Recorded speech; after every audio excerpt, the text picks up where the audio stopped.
자, 오늘의 부동산 레시피는요. 미리 보는 설 이후의 시장 흐름입니다. 자, 시장 흐름이 어떻게 될지 궁금들 하시죠? 자, 한번 보도록 하겠습니다. 최근 부동산 시장 동향은요. 12, 16 대책 한 달, 수도권 일부도 풍선 효과, 전세는 고공행진이다. 전세가 많이 오른다는 얘기 여기저기서 나오죠, 지금. 부동산 투기와 전쟁, 서울 아파트값 숨 고르기다. 이런 기사들이 나오고 있습니다. 자, 그런데 제가 늘 말씀드렸지만은 부동산은 추세라고 제가 얘기를 늘 드렸죠. 추세. 추세는 돈 플러스 심리입니다. 유동성 플러스 심리. 이 전설적인 투자자, 독일의 전설적인 투자자죠. 앙드레 코스톨라니가 얘기했습니다. 추세는 돈과 심리다. 돈 플러스 심리. 근데 둘 중에 어떤 게 크냐? 유동성이 더 크다는 겁니다. 돈이. 그래서 이 시장이 상승한다는 거, 지금 이 추세가 상승 추세냐 하강 추세냐만 보면은 우리가 앞으로 시장이 어떻게 갈 것인가를 알 수 있다는 거죠. 그래서 제가 늘 얘기했듯이 시장이 이렇게 상승으로 가게 되면은 규제를 가하죠. 규제를 가하면 시장이 이렇게 꺾입니다. 꺾이는데 꺾였다가 한 3, 4개월 꺾였다가 다시 상승한다. 원래 추세대로 다시 올라간다. 반대로 부동산 시장이 하락으로 계속 가면은 정부에서 어떻게 해요? 부양책을 펴야 되잖아요. 너무 또 계속 부동산 시장이 떨어지면 안 되니까. 부양책을 쓰게 되면 다시 이렇게 시장은 상승합니다. 상승을 하지만 결국은 3, 4개월을 못 가서 다시 또 원래 추세대로 하락한다더라. 이게 추세입니다. 우리 카페에 참여하시는 분들은 이 추세를 항상 머릿속에 넣고 있어야 돼요. 지금 추세가 상승 추세냐 하강 추세냐. 추세가 상승 추세면 규제가 나와도 시장은 또 얼마 후에 오르겠구나. 이런 판단을 하셔야 되는 거죠. 자, 그러면은 심리. 제가 아까 추세는 뭐라고 했어요? 돈, 유동성과 심리다. 자, 그러면 유동성 플러스 심리인데 심리 지수는요. 이게 지난해 3월에 83. 이 노란 선이 서울이고요. 그다음에 이 파란 게 전국이거든요. 그러면은 서울 같은 경우도 뭐 전국도 마찬가지고 3월 달이 바닥이었다는 거죠. 그래서 제가 지난해도 3월에 바닥치고 다시 상승으로 갈 것이다라고 얘기했는데, 자, 제 말대로 3월 달이 바닥이었죠. 그러면서 계속 지금 소비자 심리 지수 추이가 올라가면서 지난해 11월까지 120으로 엄청 뛰었죠. 이 100이 넘어가면은 사람들이 1년 후에 집값이 더 오를 것이다 라고 판단을 한다는 거죠. 100 이하면은 떨어질 거라고 판단을 하고, 근데 120까지 지금 올라갔다는 거죠. 이게 심리지수도 지금 아직 살아있다 이런 얘기를 드리는 겁니다. 현재 상황은요. 눈치 보기 장세다. 눈치를 본다는 거죠. 왜?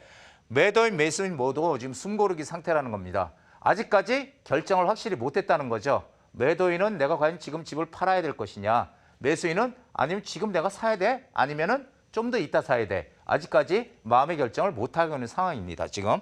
그래서 이런 눈치 보기 장세가 3월 달까지는 최소한 이어질 것이다라는 게 제 판단이죠. 그럼 우리는 어떻게 해야 되는 거예요? 3월 달까지 이런 게 지속이 된다면 약간씩 부동산이 하향 조정 되겠죠. 조금씩이라도 하향 조정 될 때 그럴 때 우리는 투자 타이밍이 온다라는 거죠. 매도를 해야 된다는 얘기, 매수를 해야 된다는 얘기죠. 자, 9억 이하의 저가 매물이 오른다고 지금 신문에 많이 나오고 있죠. 그리고 실제로 이게 사실입니다. 유동성이 살아있다. 제가 돈이 많이 시중에 풀려있기 때문에 유동성이 살아있기 때문에 부동산 시장을 움직인다. 본래 경제학 원론에 이렇게 나와 있잖아요. 경제가 안 좋으면 부동산이고 뭐고 오를 수가 없다는 거예요. 경제가 좋아야지 뭐 부동산도 오르고 주식도 오르고 오르지, 경제가 안 좋은데 어떻게 부동산만 오를 수 있냐. 그거는 지극히 당연한 논리입니다. 전혀 틀리는 얘기 아니죠. 하지만 항상 시장은 이 경제학대로 되는 게 아니라는 거죠. 이 유동성 때문에 지금 이 가격들이 오른다. 올해도 또 아시다시피 한 45조인가요? 토지 보상금이 풀리잖아요. 그 돈들 어디로 갈까요? 한번 각자 좀 생각 좀 해보시기 바랍니다. 다 돈은 시중에 지금 많이 있는데 우리 지금 단기 유동자금이라는 게 지금 한 1200조 된다고 하잖아요. 1200조. 거기다가 45조 또 토지보상은 풀리지. 돈은 시중에 많은데 갈 것 없는 돈들이 지금 부동산 시장 쪽으로 들어가고 있는 겁니다. 그렇다고 하더라도 9억 이하의 저가 매물이라고 하더라도 무분별한 투자는 하면 안 된다. 항상 투자 가치 있는 곳만 해야 된다. 그러니까 뭔가 변화가 생기는 것, 9억 이하라도 변화가 생기는 곳에 가야지. 그렇지 않고 무조건 싸다고 샀다가는 나중에 시장이 정말 어려워질 때는 매도조차 하기 어렵다라는 게 제 생각입니다. 자, 부동산 잡힐 때까지 더 강한 규제하겠다라고 지금 얘기를 하고 있죠. 그러나 역사적으로 봤을 때 이런 규제로 시장을 잡지는 못한다. 그러니까 즉 정책은 시장을 이기지 못한다는 거죠. 자, 공급 대책 없는 규제 일변도의 정책은 효과가 분명히 있지만 단기간에 효과만 낼 뿐이다라고 제가 말씀드렸고요. 그래서 테러를 열어주는 정말 강남 집값을 잡고 싶다면 정말 강남 집값을 잡고 싶다면 어떻게 돼요? 강남에 주택 공급을 많이 할 수 있게끔 해주는 게 오히려 강남의 집값이 안정되고 좀 하향 조정될 수 있는 거지. 강남에 공급을 못하게 해놓으면은 강남은 특수지역이라는 인식 때문에 공급이 안 되니까 결국은 공급이 될 때 그 가격이 확 뛰어버린다는 거예요. 언젠가 공급이 될 테니까. 그래서 테러를 열어주는 현명한 부동산 정책이 필요하다라는 게 제 생각이고요. 시장 흐름, 이건 뭐 제가 지난번에도 한번 말씀드렸지만 이게 뭐냐면은 대책이 이 현 정부의 이 대책이 나올 때마다 가격이 떨어졌다가 또 몇 개월 지나면 오르고 또 대책 나오면 떨어졌다가 오르고 계속 반복하고 있다는 얘기죠. 오르막 내리막을. 그 떨어져서 이 규제가 나왔을 때 가격이 떨어져서 다시 오르기까지 기간이 6개월을 못 넘겼다는 겁니다. 6개월 이상을 넘어가지를 못했다는 거예요. 이 노무현 정부 때도 똑같죠. 대책이 나오면 대책이 나오면 떨어졌다가 오르면 또 몇 개월 지나면 오르고 5년 동안 계속 부동산은 올랐습니다. 그래서 서울 집값이 참여정부 노무현 정부 시절에도 서울 집값 그렇게 서울 집값 잡으려고 했지만 서울 집값이 56%가 올랐다는 거고요. 강남 상구의 집값은 70% 이상 올랐다는 거죠. 이게 현실이거든요. 과거 역사적 사실이고요. 지금도 비슷하게 과거 노무현 정부 때랑 비슷한 그런 정책이 똑같이 피고 있고요. 지금 흐름도 비슷하게 가더라라는 겁니다. 자, 올해 상저하고의 시장이 전개될 것이다. 초반기에는 한 4월까지는 조금 4월에 이제 저는 이제 변곡점이 생긴다고 보는데 4월까지는 좀 약간 하향 조정되는 좀 조정 장세로 갈 것이고요. 총선 기점을 해서 시장은 다시 또 움직일 거다라는 얘기 많이 드렸죠. 투자 적기는 언제예요? 그러니까 움직이면 또 가격 오르는 거 아니겠습니까? 그러니까 그 전에 오르기 전에 1월에서 지금 3월 이때까지가 투자의 적기다. 꼭 내가 투자를 해서 뭔가 주택을 구입을 해야 되겠다고 생각하는 분들한테 말씀을 드리는 겁니다.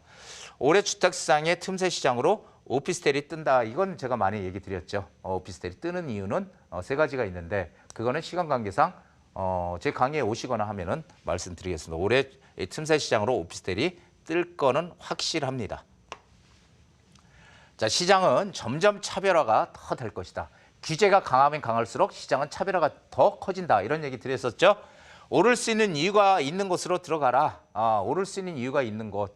무조건 싸다고 들어가는 게 아니라는 거죠. 저평가 지역이라는 얘기들 많이 하는데요. 전문가들이 여기는 저평가돼 있습니다. 이렇게 얘기를 하는데 제가 보는 견지에서는 저평가 지역이라는 건 없습니다. 싸다고 저평가됐다는 게 아니라는 거죠. 싼 건 싼 이유가 있고 비싼 건 비싼 이유가 있는 거예요. 그래서 저평가는 없어요.